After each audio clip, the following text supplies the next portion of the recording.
민법 제1편 총칙, 제1장 통칙, 제1조 법원 민사에 관하여 법률의 규정이 없으면 관습법에 의하고 관습법이 없으면 조리에 의한다. 제2조 신의 성실 1항 권리의 행사와 의무의 이행은 신의에 쫓아 성실히 하여야 한다. 2항 권리는 남용하지 못한다. 제2장 인 제1절 능력 제3조 권리 능력의 존속기간 사람은 생존한 동안 권리와 의무의 주체가 된다. 제4조 성년 사람은 19세로 성년에 이르게 된다. 제5조 미성년자의 능력 1항 미성년자가 법률 행위를 하면은 법정 대리인의 동의를 얻어야 한다. 그러나 권리만을 얻거나 의무만을 면하는 행위는 그러하지 아니하다. 2항 전항의 규정에 위반한 행위는 취소할 수 있다. 제6조 처분을 허락한 재산 법정 대리인이 범위를 정하여 처분을 허락한 재산은 미성년자가 임의로 처분할 수 있다. 제7조 동의와 허락의 취소 법정 대리인은 미성년자가 아직 법률 행위를 하기 전에는 전 2조의 동의와 허락을 취소할 수 있다.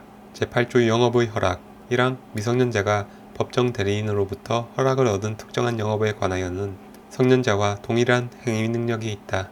2항 법정 대리인은 전항의 허락을 취소 또는 제한할 수 있다. 그러나 선의의 제3자에게 대항하지 못한다. 제9조 성년 후견 개시의 심판 1항 가정법원은 질병, 장애, 노령, 그 밖의 사유로 인한 정신적 제약으로 사물을 처리할 능력이 지속적으로 괴로된 사람에 대하여 본인, 배우자, 사촌 이내의 친족, 미성년 후견인, 미성년 후견 감독인, 한정 후견인, 한정 후견 감독인, 특정 후견인, 특정 후견 감독인, 검사 또는 지방자치단체의 장의 청구에 의하여 성년 후견 개시의 심판을 한다. 2항 가정법원은 성년 후견 개시의 심판을 할 때 본인의 의사를 고려하여야 한다. 제10조 피성년 후견인의 행위와 취소 1항 피성년 후견인의 법률 행위는 취소할 수 있다. 2항 제1항에도 불구하고 가정법원은 취소할 수 없는 피성년 후견인의 법률 행위의 범위를 정할 수 있다. 3항 가정법원은 본인, 배우자, 사촌 이내의 친족, 성년 후견인, 성년 후견 감독인, 검사 또는 지방자치단체의 장의 청구에 의하여 제2항의 범위를 변경할 수 있다. 4항 제1항에도 불구하고 일용품의 구입 등 일상생활에 필요하고 그 대가가 과도하지 아니한 법률 행위는 성년 후견인이 취소할 수 없다. 제11조 성년 후견 종료의 심판 성년 후견 개시의 원인이 소멸된 경우에는 가정법원은 본인, 배우자, 사촌 이내의 친족, 성년 후견인, 성년 후견 감독인, 검사 또는 지방자치단체의 장의 청구에 의하여 성년 후견 종료의 심판을 한다. 제12조 한정 후견 개시의 심판 1항 가정법원은 질병, 장애, 노령, 그 밖의 사유로 인한 정신적 제약으로 사물을 처리할 능력이 부족한 사람에 대하여 본인, 배우자, 사촌 이내의 친족, 미성년 후견인, 미성년 후견 감독인, 성년 후견인, 성년 후견 감독인, 특정 후견인, 특정 후견 감독인, 검사 또는 지방자치단체의 장의 청구에 의하여 한정 후견 개시의 심판을 한다. 2항 한정 후견 개시의 경우에 제9조 제2항을 준용한다. 제13조 피한정 후견인의 행위와 동의 1항 가정법원은 피한정 후견인이 한정 후견인의 동의를 받아야 하는 행위의 범위를 정할 수 있다. 2항 가정법원은 본인, 배우자, 사촌 이내의 친족, 한정 후견인, 한정 후견 감독인, 검사 또는 지방자치단체의 장의 청구에 의하여 제1항에 따른 한정 후견인의 동의를 받아야만 할 수 있는 행위의 범위를 변경할 수 있다. 3항 한정 후견인의 동의를 필요로 하는 행위에 대하여 한정 후견인이 피한정 후견인의 이익이 침해될 염려가 있음에도 그 동의를 하지 아니하는 때에는 가정법원은 피한정 후견인의 청구에 의하여 한정 후견인의 동의를 가름하는 허가를 할 수 있다. 4항 한정 후견인의 동의가 필요한 법률 행위를 피한정 후견인이 한정 후견인의 동의 없이 하였을 때에는 그 법률 행위를 취소할 수 있다. 다만 일용품의 구입 등 일상생활에 필요하고 그 대가가 과도하지 아니한 법률 행위에 대하여는 그러하지 아니하다. 제14조 한정 후견 종료의 심판 한정 후견 개시의 원인이 소멸된 경우에는 가정법원은 본인, 배우자, 사촌 이내의 친족, 한정 후견인, 한정 후견 감독인, 검사 또는 지방자치단체의 장의 청구에 의하여 한정 후견 종료의 심판을 한다. 제14조의 2 특정 후견의 심판 1항 가정법원은 질병, 장애, 노령, 그 밖의 사유로 인한 정신적 제약으로 일시적 후원 또는 특정한 사무에 관한 후원이 필요한 사람에 대하여 본인, 배우자, 사촌 이내의 친족, 미성년 후견인, 미성년 후견 감독인, 검사 또는 지방자치단체의 장의 청구에 의하여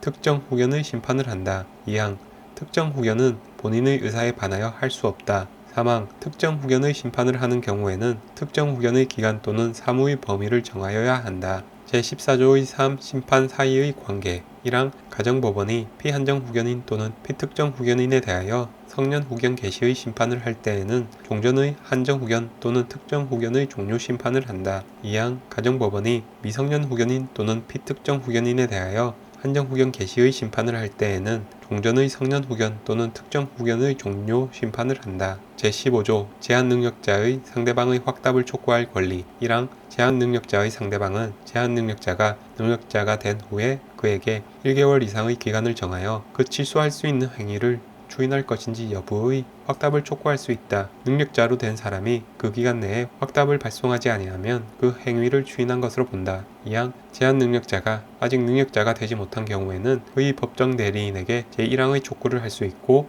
법정 대리인이 그 정하여진 기간 내에 확답을 발송하지 아니한 경우에는 그 행위를 추인한 것으로 본다. 사망 특별한 절차가 필요한 행위는 그 정하여진 기간 내에 그 절차를 밟은 확답을 발송하지 아니하면 취소한 것으로 본다. 제16조 제한능력자의 상대방의 철회권과 거절권 1항 제한능력자가 맺은 계약은 추인이 있을 때까지 상대방이 그 의사표시를 철회할 수 있다. 다만 상대방이 계약 당시에 제한능력자임을 알았을 경우에는 그러하지 아니하다. 2항 제한능력자의 단독행위는 추인이 있을 때까지 상대방이 거절할 수 있다. 다만 제1항의 철회나 제2항의 거절의 의사표시는 제한능력자에게도 할 수 있다. 제17조 제한능력자의 속임수 1항 제한능력자가 속임수로서 자기를 능력자로 믿게 한 경우에는 그 행위를 취소할 수 없다.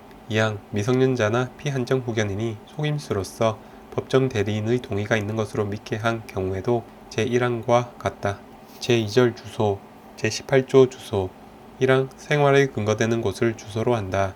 2항 주소는 동시에 두 곳 이상 있을 수 있다. 제19조 거소 주소를 알 수 없으면 거소를 주소로 본다. 제20조 거소 국내에 주소 없는 자에 대하여는 국내에 있는 거소를 주소로 본다. 제21조 가주소 어느 행위에 있어서 가주소를 정한 때에는 그 행위에 관하여는 이를 주소로 본다. 제3절 부재와 실종 제22조 부재자의 재산의 관리 1항 종래의 주소나 거소를 떠난 자가 재산관리인을 정하지 아니한 때에는 법원은 이해관계인이나 검사의 청구에 의하여 재산관리에 관하여 필요한 처분을 명하여야 한다. 본인의 부재중 재산관리인의 권한이 소멸한 때에도 같다. 이항 본인이 그 후에 재산관리인을 정한 때에는 법원은 본인, 재산관리인, 이해관계인 또는 검사의 청구에 의하여 전항의 명령을 취소하여야 한다. 제23조 관리인의 개임 부재자가 재산관리인을 정한 경우에 부재자의 생사가 분명하지 아니한 때에는 법원은 재산관리인, 이해관계인 또는 검사의 청구에 의하여 재산관리인을 개임할 수 있다. 제24조 관리인의 직무 1항 법원이 선임한 재산관리인은 관리할 재산 목록을 작성하여야 한다. 2항 법원은 그 선임한 재산관리인에 대하여 부재자의 재산을 보존하기 위하여 필요한 처분을 명할 수 있다. 3항 부재자의 생사가 분명하지 아니한 경우에 이해관계인이나 검사의 청구가 있는 때에는 법원은 부재자가 정한 재산관리인에게 전 2항의 처분을 명할 수 있다. 4항 전 사망의 경우에 그 비용은 부재자의 재산으로서 지급한다. 제25조 관리인의 권한 법원이 선임한 재산관리인이 제118조에 규정한 권한을 넘는 행위를 하면은 법원의 허가를 얻어야 한다. 부재자의 생사가 분명하지 아니한 경우에 부재자가 정한 재산관리인이 권한을 넘는 행위를 할 때에도 같다. 제26조 관리인의 담보 제공 보수 1항 법원은 그 선임한 재산관리인으로 하여금 재산의 관리 및 반환에 관하여 상당한 담보를 제공하게 할 수 있다. 2항 법원은 그 선임한 재산관리인에 대하여 부재자의 재산으로 상당한 보수를 지급할 수 있다. 3항 전 2항의 규정은 부재자의 생사가 분명하지 아니한 경우에 부재자가 정한 재산관리인에 준용한다. 제27조 실종의 선고 1항 부재자의 생사가 5년간 분명하지 아니한 때에는 법원은 이해관계인이나 검사의 청구에 의하여 실종 선고를 하여야 한다.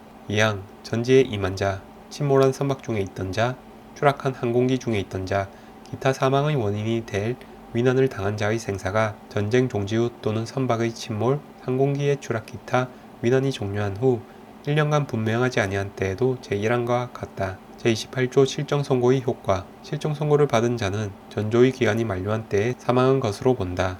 제29조 실정선고의 취소 1항 실종자의 생존한 사실 또는 전조의 규정과 상이한 때에 사망한 사실의 증명이 있으면 법원은 본인, 이해관계인 또는 검사의 청구에 의하여 실정선고를 취소하여야 한다. 그러나 실정선고 후 그 취소 전에 선의로 한 행위의 효력에 영향을 미치지 아니한다.